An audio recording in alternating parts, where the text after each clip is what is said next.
Hi, I'm Tracy Lewis with We Are in a Garden, joined with Pastor Scott and Shelley Bradford from Matthew's Hope Ministry. And this is Straight Talk, No BS with Matthew's Hope. Let's start with the basics. Why Matthew's Hope? What prompted you to start this?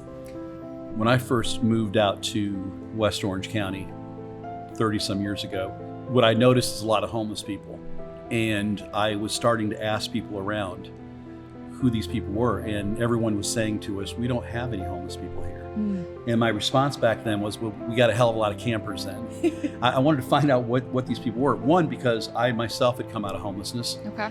And so it bothered me that I was seeing this, but I didn't see anything nearby that was servicing the homeless in any way. And in fact, what little was happening at the time, and even today, is really perpetuating homelessness, in my opinion. We are who we are because out of necessity. The closest thing to us 13 years ago in Orange County was 11 miles away. 13 going 14 years later, it's 11 miles away. What is Matthew's Hope today? The general statement is we're a homeless outreach, we're a homeless ministry. And what I tell people is that we're a ministry first and foremost, demonstrating, and that's the key word here, demonstrating the love, hope, grace, and mercy of Jesus Christ in all we do. And we are a facilitator of opportunity for those who choose, the other key word, to move forward towards a life of independence and self-sustainability. And what we mean by move forward is, are you going to be able to stand on your own in the end? We're not in the shelter business. Right. The idea of putting someone in a house doesn't make them any less homeless than putting me in the garage makes me a car. Sure. Most programs are structured to address the symptoms. We're addressing the cause. Sure. And then how do we take care of this? What can we do to either move this person off the street or to improve their quality of life in some way, knowing we'll never get them off the street, but can we connect them with services that might allow them to have a better quality of life until that time that they pass. I mean, I know it sounds bad, but until you actually see it and you watch people literally watch their life expire, and there could have been more done to help it. Yeah. That's a tough one. That's tough to sleep at night when you know those things are happening. Wow. And it's happening right here in our backyard every day. Yeah. Shelley, what would you like to see out of this podcast? More awareness. Yeah. Yeah. We had a guy who was minding his own business, trying to heal after being let out of the hospital. And, I won't say where it was, but they went in, the city went in, took a claw, took up all of his stuff, all of his medications, everything, put it in the trash. Wow. And that, to me, that's just inhumane. It's just inhumane. And so now here he is trying to recoup and has none of his medicine, doesn't have his tent, doesn't have anything. I feel like if people understood these are just people, Right. there would be so much less negative connotation towards homelessness, because it could easily be any of us. Pastor Scott, do you feel that Sherry matches what people think is homelessness? No, I think most people think of the guy they see on the corner panhandling, will work for food, and then they say, hey, I got some work for you. So, well, I'm not really, I've got to be here, type of thing. So let's dive into your story a little bit. What circumstances started your homelessness? I was married for 30 years, and he left. And when he left, I have 3 children, and one of my children is disabled. And the challenges of carrying all hats was a little much for me to bear. And so I ran to a vodka bottle, and I stayed in a vodka bottle for about 3 years. And once I realized that I was losing control, I had my youngest daughter watching my disabled child. She had to quit school and take care of Olivia while I tried to work. I still worked the entire time to bring in income, but it wasn't enough, because I literally, in the hotel room, fell to my knees and cried out to God, I surrender, and I meant it.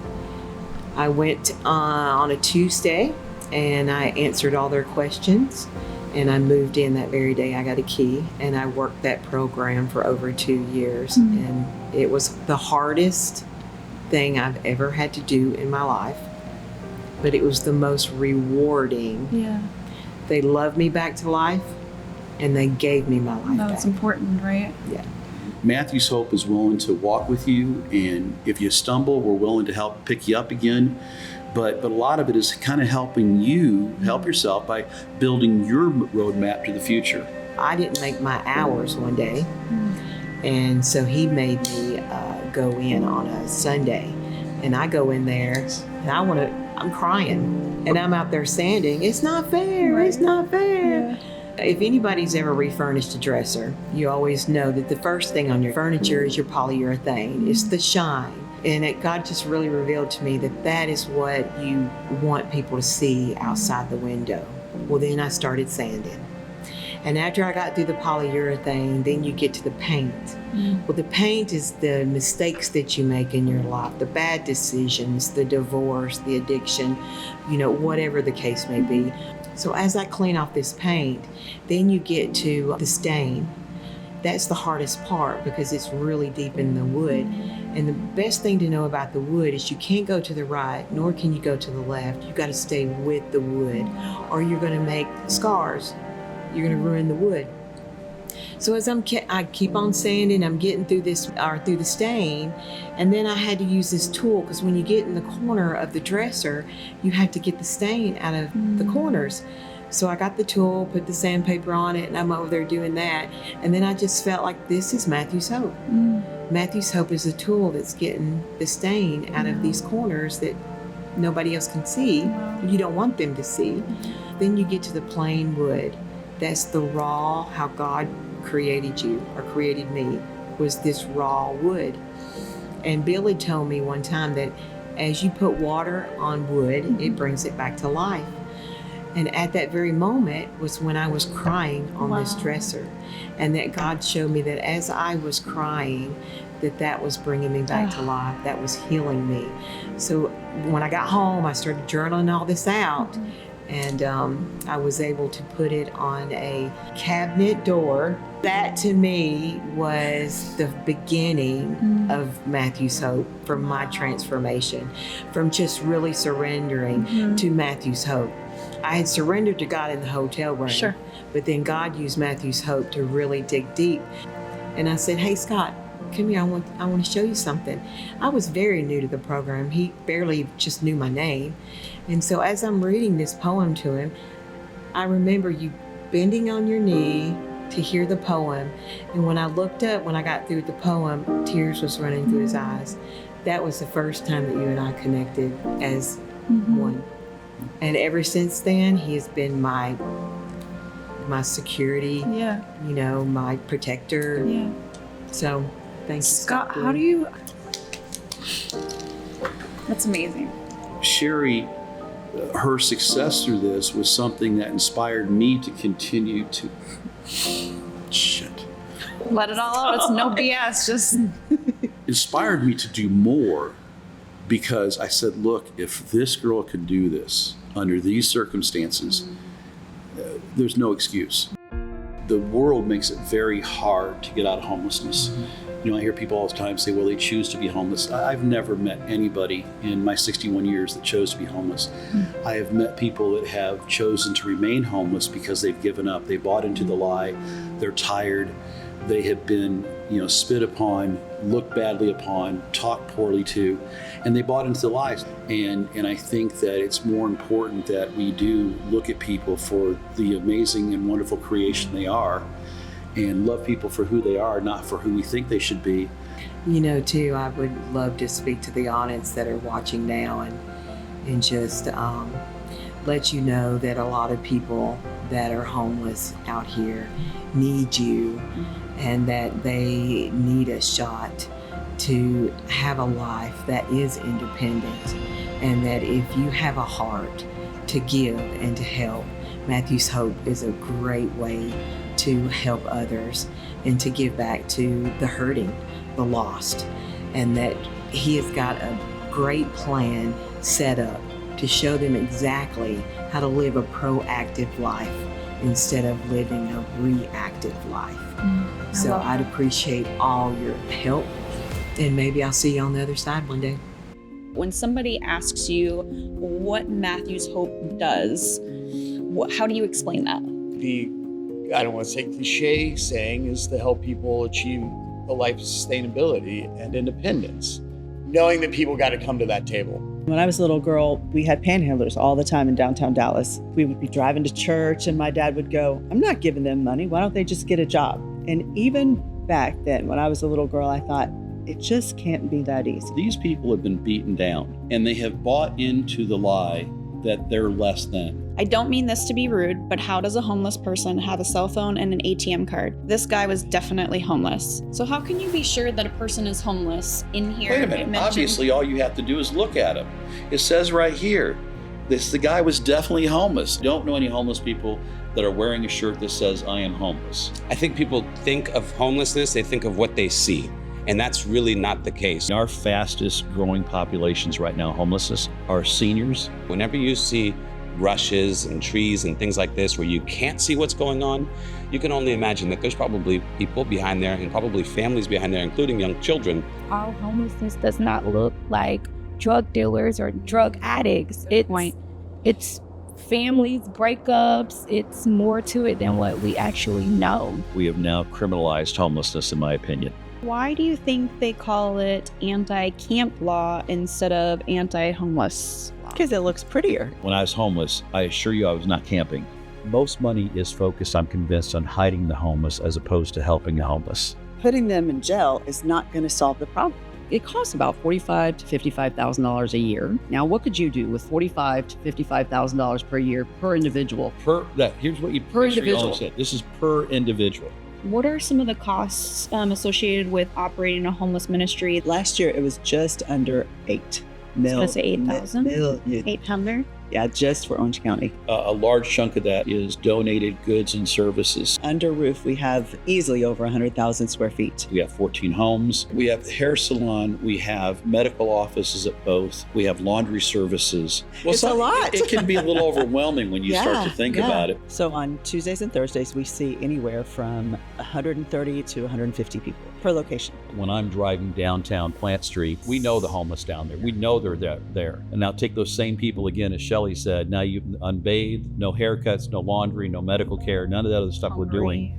If we closed down for 2 weeks, what would it look like? One of our female guests in Brevard pulled me aside yesterday and she started to tear up. She goes, "When am I going to get a break?" Mm-hmm. She goes, "I've been raped.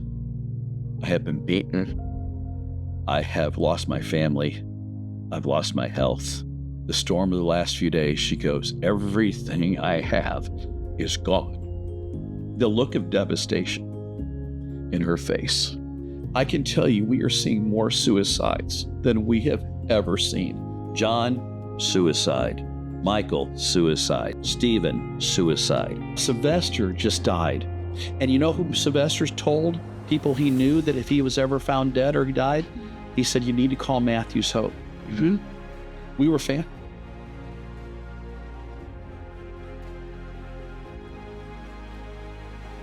At his funeral, that's what his family said. I was family. Yeah. And sometimes we're the only family they have. If we didn't have the advocates piece that we have, then Right. we would be no better than anyone next who's person. shuffling the homeless, playing the musical chairs. Found with a needle in her arm. Michelle was not that kind of junkie. She did not shoot up. This was a murder, but the reality of it is this type of death will not get investigated any further. Just another dead junkie. And that dead junkie had parents, had dreams, had hopes. These people need to be seen as human beings. His batting average is horrible. But for those that Greg and countless others, Sherry, for every Shannon, Greg, Miguel, just the ones that I've been there part of, for those people, it means the world. Right? It is everything. Now that you're Orange County Campus Director for Matthew's Hope, where do you think you would be today if Matthew's Hope didn't exist? Well, this is straight talk, no BS, right? Yeah. I would probably be doing a shot of heroin right now, maybe overdosing, maybe racking up $1,600 more dollars. Definitely wouldn't have a relationship with my kids. I wouldn't be married. I wouldn't have a house. Maybe I wouldn't be alive.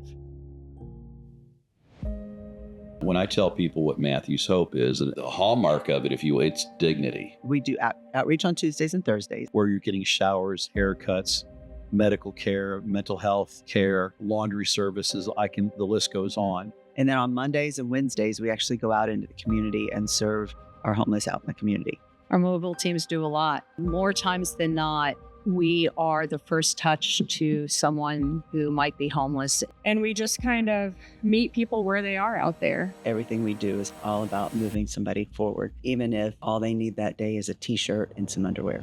That is a part of moving forward that they didn't have when they woke up that morning. It cuts back on them being picked on and being identified as someone being homeless. Our guests don't get looked in the eyes. People don't take the time to get to know their story. When you have been beaten down so severely over time and kind of written off, that when somebody knows your name and you feel heard and you feel seen, it changes a lot of things. There's people that don't know anything about anybody, but that is the stigma that everybody that's homeless is a drug addict or they're criminal or, something of this. So people shun people without even knowing their story. 31% of all first-time new homeless people are a baby boomer.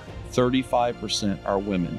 8% are college age. 5% are veterans. 11% are children under the age of 18. I've watched people have babies in the woods. We have seen second and third generation homelessness. Does Matthew's Hope offer any services for children? We actually have a preschool. It's Montessori based. It's Montessori based. Right. So a lot of hands-on learning. The coolest thing we've done is we have added a child behavioral specialist. These kids have seen things that no one should see. When you look at the history of Titusville, space goes up, space comes down. People that were literal rocket scientists that are not homeless. Imagine one day having a job, having a home, and then the next day, no paycheck. You've had this lifestyle, and now all of a sudden you're living in a car that you really can't pay for, that you're probably about to lose. Her entire life changed in minutes, not days, in minutes. Couldn't catch my breath. We were hanging trusses. Right then I left the job site and I went straight to the hospital. Within an hour, 2 hours, they had me in open heart surgery, triple bypass. It wasn't like she went in there and she says, I don't feel I can work. No, she's being told medically, this is not something you're going to be able to do anymore.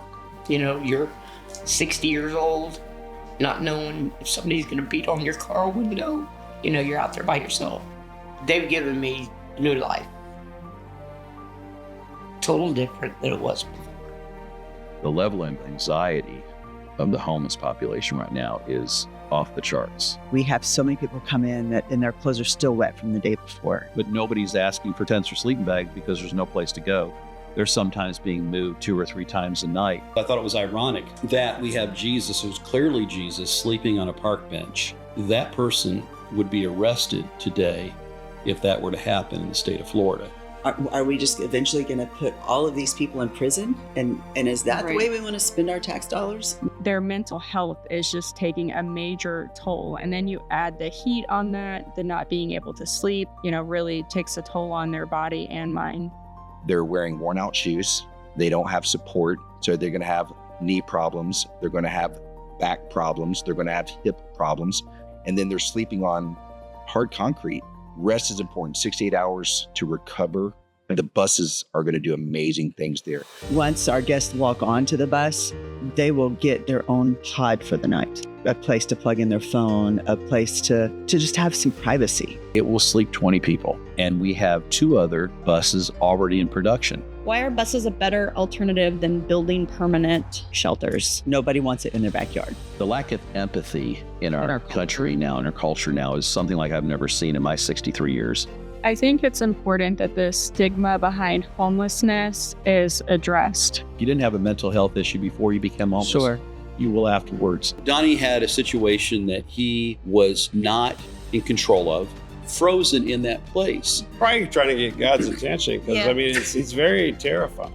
Once Donnie was able to get stabled out, his whole future changed. when you see a smile from a face that you may have been scared of a week or two ago, but give them a little help and the reward you get, money can't buy that. I'm about to cry. We're actually going to hire him. He has earned that responsibility. So for all of those who look down on those experiencing homelessness and they call them a lost cause, how many more Donnies are out there? There's no telling. Everyone is somebody's son, daughter, sister, brother, uncle, aunt, grandfather. I'm often asked, why do you do what you do? Or how do you do what you do? We really need more people thinking, why wouldn't I? That's my neighbor. Loving one another is the biggest thing. And I'm talking about unconditional love, that fatherly love, that motherly love that comes with that. They don't have a roof over their head. They don't have a comfortable bed to sleep in. Rest is important, 6 to 8 hours to recover. The buses are going to do amazing things there. I do not understand what's happening around me. I do not understand what my country is turning into.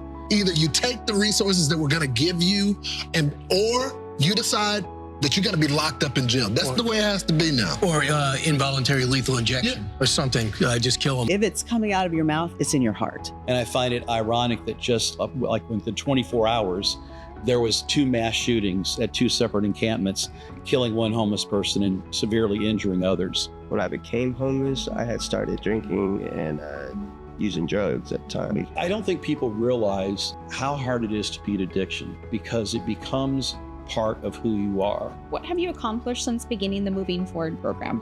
I've got my GED and I've also got enrolled into Westside VOTEC. I'm gonna start doing plumbing. I'll never forget the day that he called me. Mom, Matthew's Hope just said that I could have one of their little houses and I can get my life together. I can't be thankful enough to see my son with a path forward now and a gleam in his eye. Toxic charity is really about doing the wrong thing for the right reasons, but it's still the wrong thing. I tell my staff all the time, you cannot let your heart get ahead of your head. We've made it very difficult in this country for people to actually have a home unless they have a whole lot of assistance. I ended up being in a couple of shelters before I came to Matthew's Hope. Now I'm doing a recovery, 12-step recovery. Okay. That I'm very grateful for. If it wasn't for, when I found out about Matthew's Hope, I would have been pretty much living in my car. I'm about to start school in October for HVAC. Okay. So I'm really excited about that. I don't think a healthy, able-bodied person should have a problem with working. No, I agree. Even if it's volunteer. I agree with you 100%. It's not a matter whether people want to work or not, but what happens is often people are saying, well, they understand they're homeless. They said, do you have access to a shower and clean clothes? Well, no, I don't. Well, where do you sleep at night? Well, wherever I can put my head. Oh, he runs right to the top of my list who I'm hiring. Got drafted, wound up as a SEAL, long-range sniper. In 77, went to the Army Ranger.